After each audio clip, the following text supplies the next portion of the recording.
please take a moment to like, share, and subscribe.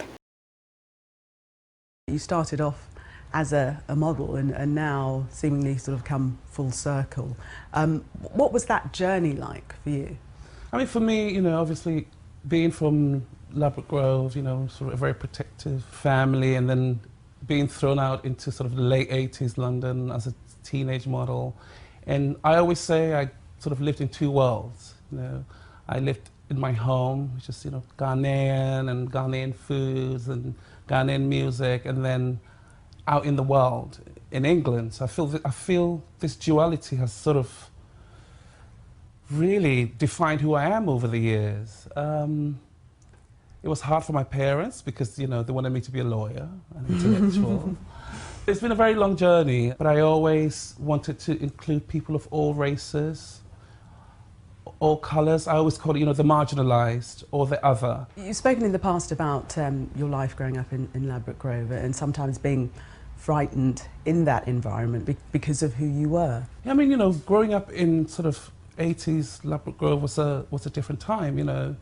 We had to be sort of very careful, you know, we had to be careful with the police, walking down the wrong street, you know, things like knife crimes. I had a great role model. I had great uncles, I had my dad, and I had people to look up to. So, you know, even when I went out and things weren't so great, I always had a great family. But you grew up aware of racism? Oh, of course. You know, I think everybody who's black in England is aware of racism growing up. But for me, every challenge I faced, I would never sort of sit back and give up. I didn't come from that kind of family. I always thought, okay, I'll show you, I'll break through, and I'll do it with my work, and I'll do it with my talent. And so for me, that's really the continuous journey. Never saying, you know, I couldn't do something. If you told me I couldn't do something, I'll definitely show you I could. You've been quite frank in your experiences. Yes. You've tweeted about, you know, being at a fashion show and not being sat on the front row with your peers. I mean, that was quite brave of you. When you look at my work from the age of 18, I've always been very true to myself. I've always been very authentic about my feelings.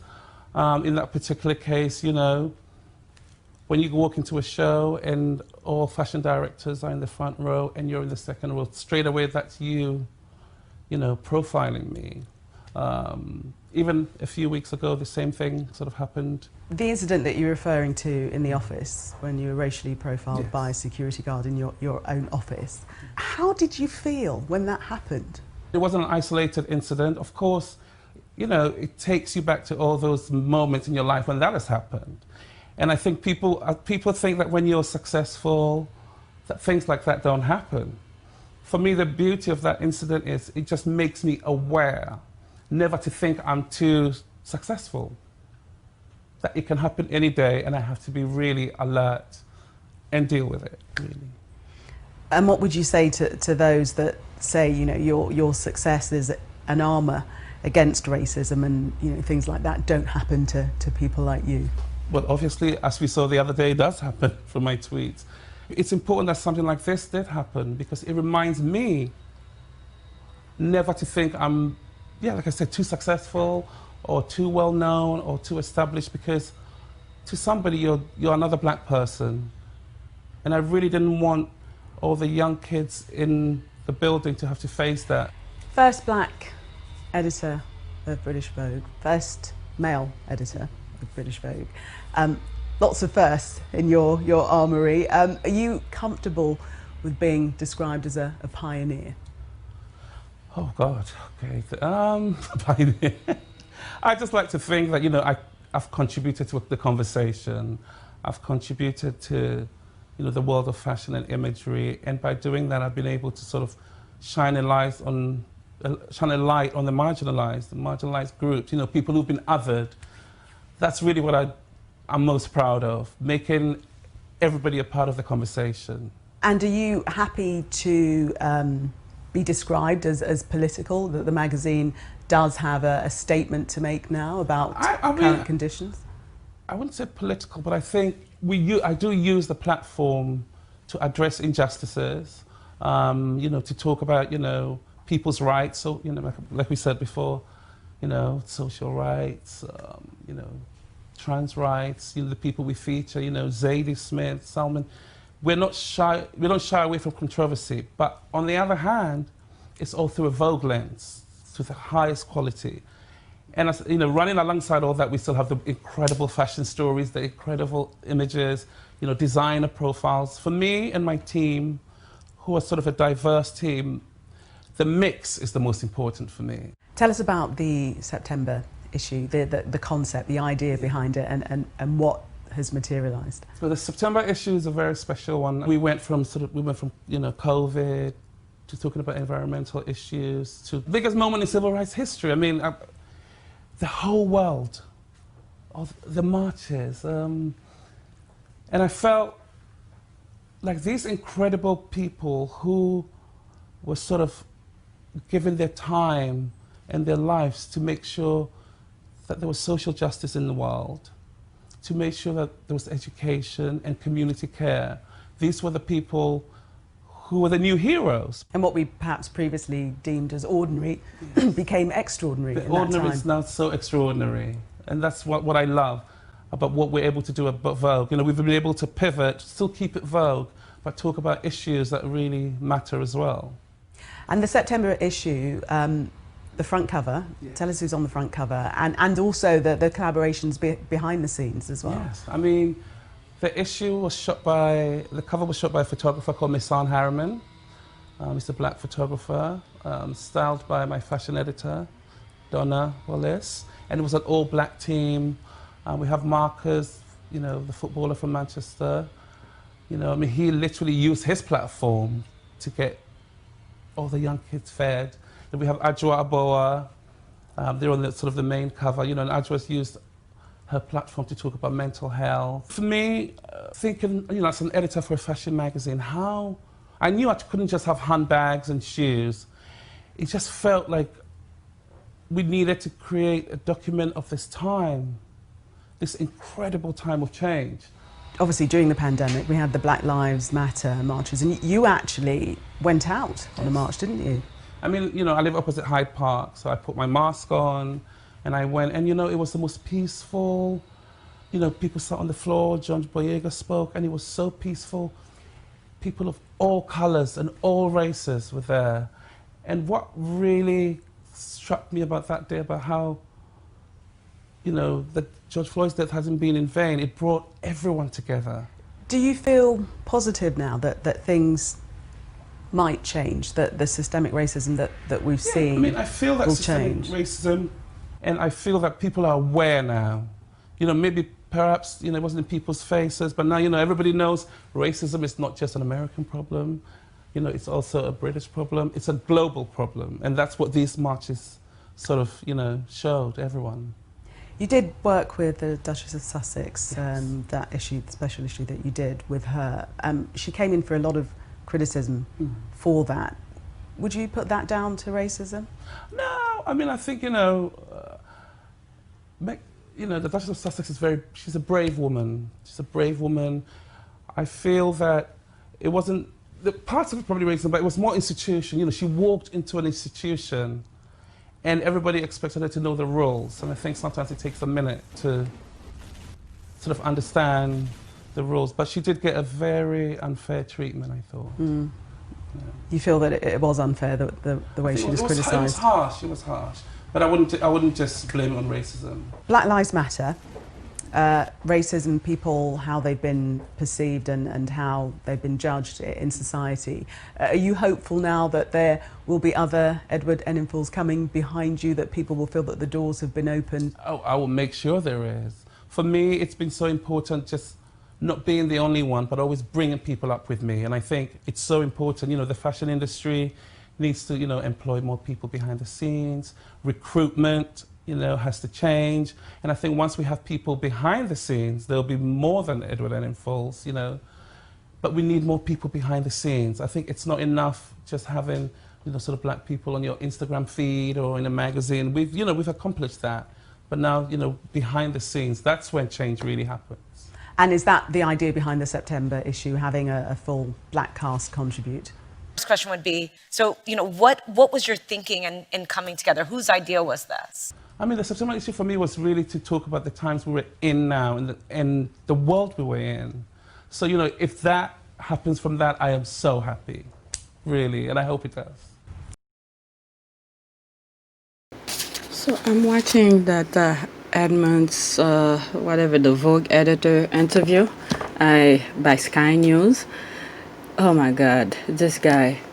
Yesterday I did a video about him, and I sort of gave my impression, my opinion of him, the interview he did with CNN. And I'm just seeing this for the first time because people on Twitter is talking about him, and I decided to watch it. And I just can't believe what I'm hearing from him. You know, if this is the way he deals with racism and thinks that he's going to show people whatever he thinks he's going to show them, he will always be treated as the way he was treated. I mean, like, you know, they will always see him as lesser than or use the other entrance. I mean, he went to a show, they put him on the second row, and he thinks he's, you know, he just let it passively go and expect something else to change. I mean, what? I don't know. That's something I wrote on one of the Twitter. Let me give more of what I think of him.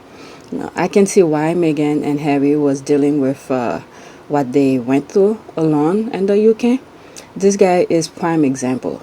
Doing a lot of talking, but not really fighting back. And he should have been one of the voices that stood up for Meghan. And even after Meghan left, you know, like I said in my video yesterday, which someone pointed out to me, that he didn't even wish her happy birthday. Everybody around the world, big names, you know, wish her a happy birthday, but him. And he earned that award because of Meghan.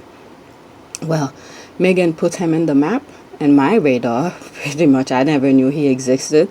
I'm not into fashion. The same way Meghan left, so does this guy in my radar. He's gone.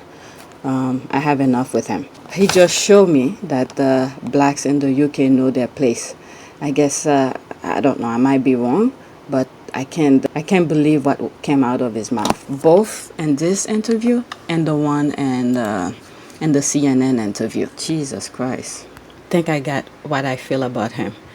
Not only he is too passive about his experience, it seems like he is expecting to be racially profiled and then to deal with it the same way. So he's like a type of person who pretty much talking about it like he's doing something about it, but when it comes to him experiencing the racism, he just let it go by. Oh, I'm gonna show you I could be better. I'm gonna show you what I could. Those people don't care about your skills. Like I said, if you guys see or saw my last video yesterday regarding the CNN interview that he did, I spoke about an actor. I still forgot his name. I did find his name, but I forgot his name again. Where he said that the only reason he came to the United States to practice his acting skills is because in the UK he will never get the chance. So this guy, I think his platform, he has a huge platform where he could really discuss things and tell people, you know, what you're doing is wrong or stuff like that. But he seems like, okay, this is my humble opinion, he seems like he is expecting to be racially profiled many times, and then he expects somewhat a different outcome of the same thing. So yeah, that's what I think about it. Obviously, I'm not in his shoes, so I don't know how it is in the UK. I never been to the UK, but when sometimes you can't really be yourself and things like that, you know, who give a fuck about anything else if you can't be yourself? But anyway, that's just my thought. That's it. So this is the tweet that pretty much let me know that about this interview. I was reading this earlier when I first got up, and a couple people point things out about the interview. Seriously, British Vogue, you failed to wish Meghan Markle happy birthday on your IG, but day later you are celebrating Kate's return from holiday. Go wish Meghan happy birthday. She's a Sussex squad. You've been advised to spend your money wisely. I think that's almost the same thing I saw yesterday. And this person says Meghan has left that island. Best to ignore British Vogue. This is my response when I first saw it earlier. Thank God I never follow him or the magazine. I felt he was a very weak man. He failed to use his platform to talk about his racism experience. He was too passive about it. This link is the link of the video I did yesterday.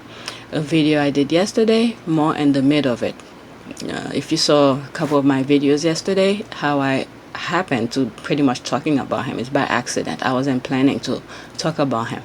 He's a very, very weak man, I think.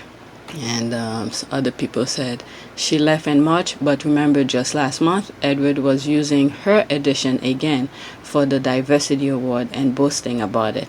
If you're not going to celebrate her, don't use her. This is true. I mean, jeez, that's what I'm saying. And unless I'm wrong, had British Vogue done anything to honor activists? That's what really pissed me off. Like Meghan gave them that, and this is how they treat her, and putting Americans on that was intentional. I unsubscribe and unfollow. Well, I never followed them anyway. I think most of us are seeing their true colors. We've all unsubscribed and unfollow.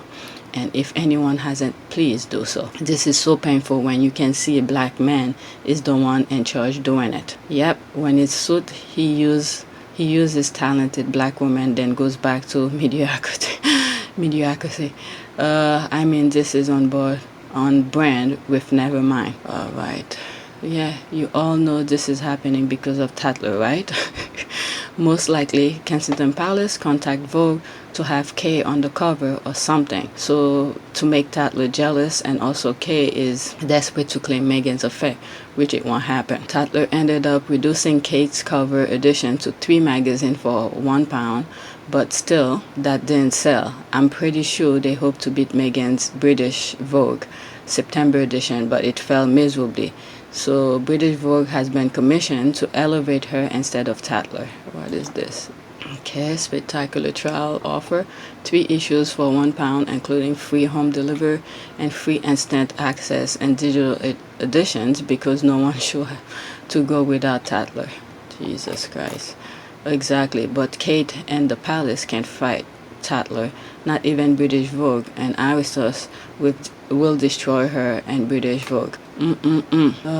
What's SS? I'm not sure. Rise above the bullshit.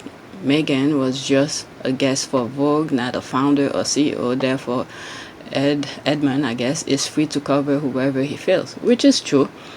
What Kensington Palace are doing is picking up Meghan's crumb and hoping that Kate will have the same effect. It will never happen. Meghan been there, done that, and won. And she's out with her prince.